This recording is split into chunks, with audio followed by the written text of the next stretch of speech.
ಇನ್ನು ಮುಂದೆ ನಿಮ್ಮ ನೆಚ್ಚಿನ ಧಾರಾವಾಹಿಗಳ ಫುಲ್ ಎಪಿಸೋಡ್ಗಳು ಸನ್ ನೆಕ್ಸ್ಟ್ ಆಪ್ನಲ್ಲಿ ಮಾತ್ರ.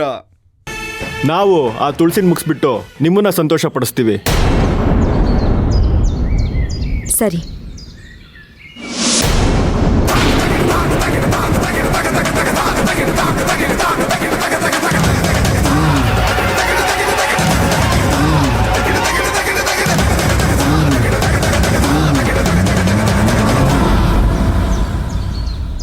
ನೀನ್ ಯಾವಾಗ ಬಂದೆ? ನೀನ್ ಯಾವಾಗ ನನ್ನ ಮುಗಿಸ್ಬೇಕು ಅಂತ ನಿನ್ ಚೇಲಾಗಳಿಗೆಲ್ಲ ದುಡ್ಡು ಕೊಡ್ತಿದ್ಯೋ ಆಗ್ಲೇ ಬಂದೆ.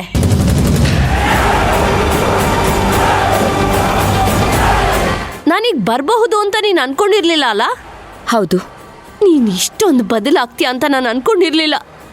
ನಾನು, ನೀನು, ಅಣ್ಣ 3 ಜನ ಚಿಕ್ಕ ವಯಸ್ಸಿಂದ ಒಟ್ಟಿಗೆ ಆಡಿದ್ವಿ, ಬೆಳೆದ್ವಿ, ಒಬ್ರಿಗೊಬ್ರಿಗೆ ಪ್ರಾಣ ಕೊಡಕ್ಕೂ ಸಿದ್ಧವಾಗಿದ್ವಿ. ಆದ್ರೀಗ ನೀನು ನನ್ನ ಪ್ರಾಣ ತೆಗೆಯೋಷ್ಟು ದ್ವೇಷ ಬೆಳೆಸ್ಕೊಂಡಿದ್ಯಲ್ಲ. ಯಾಕೆ ಈ ಮಟ್ಟಕ್ಕೆ ಬದಲಾಗಿದ್ಯಾ?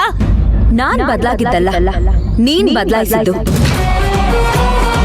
ಒಟ್ಟಿಗೆ ಆಡಿದ್ವಿ, ಒಟ್ಟಿಗೆ ಬೆಳೆದ್ವಿ ಅಂತ ಹೇಳ್ದೆ ಅಲ್ಲ. ನನ್ನ ಗಂಡನ ಒಟ್ಟಿಗೆ ಸಂಸಾರ ಮಾಡಕ್ ಬಿಟ್ಟಿದ್ಯಾ? ನೀನು ನಿನ್ ಗಂಡ ಖುಷಿಯಾಗಿ ಸಂಸಾರ ಮಾಡ್ಬೋದು. ನಾನು ನನ್ ಗಂಡ ಒಟ್ಟಿಗೆ ಸಂಸಾರ ಮಾಡೋಣ ಅಂತ ಅನ್ಕೊಂಡ್ರೆ ಏನಾದ್ರೂ ಒಂದ್ ಸಮಸ್ಯೆ ತರ್ತಾನೆ ಇರ್ತೀಯ. ಅವ್ರ ಕಷ್ಟ ನಿವಾರಣೆ ಮಾಡೋದ್ರಲ್ಲೇನೆ ಇಡೀ ಜೀವನ ಸವಿಸ್ತಾ ಇದ್ದಾರೆ. ನನ್ ಕಡೆ ಒಂದ್ಸಲ ಕೂಡ ತಿರುಗಿ ನೋಡ್ತಾ ಇಲ್ಲ. ನೀನ್ ಹೇಳಿದ್ಮೇಲೆ ನಾನ್ ನನ್ನ ಅಣ್ಣನಿಂದ ದೂರ ಆದ್ನಲ್ಲ. ಇನ್ನು ಏನ್ ಮಾಡ್ಬೇಕು ಜ್ಯೋತಿ? ಏನ್ ದೂರ ಆದೆ? ಯಾವಾಗ ದೂರ ಆದೆ? ನಿಮ್ಮಣ್ಣ ಎಲೆಕ್ಷನ್ ನಿಲ್ಲಲ್ಲ ಅಂತ ಗೊತ್ತಾಗ್ತಿದ್ದಾಗೆ ನಾನ್ ನಾಮಿನೇಷನ್ ಫೈಲ್ ಮಾಡ್ದೆ. ಅದು ಗೊತ್ತಾಗ್ತಿದ್ದಂಗೆ ನನ್ ವಿರುದ್ಧ ನಿಲ್ಲಿಲ್ಲ ನೀನು. ಅದಕ್ಕೆ ದೂರ ಆಗೋದು ಅಂತ ಹೇಳ್ತಾರಾ? ಅದು ನಿನ್ ಒಳ್ಳೇದಕ್ಕೆ ಜ್ಯೋತಿ. ಛೀ, ಇದನ್ನೆಲ್ಲ ನಾನು ಒಳ್ಳೇದಕ್ಕೆ ಮಾಡಿದ್ಯಾ? ಇದನ್ನ ನಂಬೇಕಾ? ನನಗೆ ಹೂನ ಮುಡಿಲ್ ಮುಡ್ದ ಅಭ್ಯಾಸ, ಕಿವಿಲಲ್ಲ. ನೀನ್ ಇಡಕ್ಕೂ ಬರ್ಬೇಡ ಜ್ಯೋತಿ. ನನ್ ಮಾತ್ ಕೇಳು.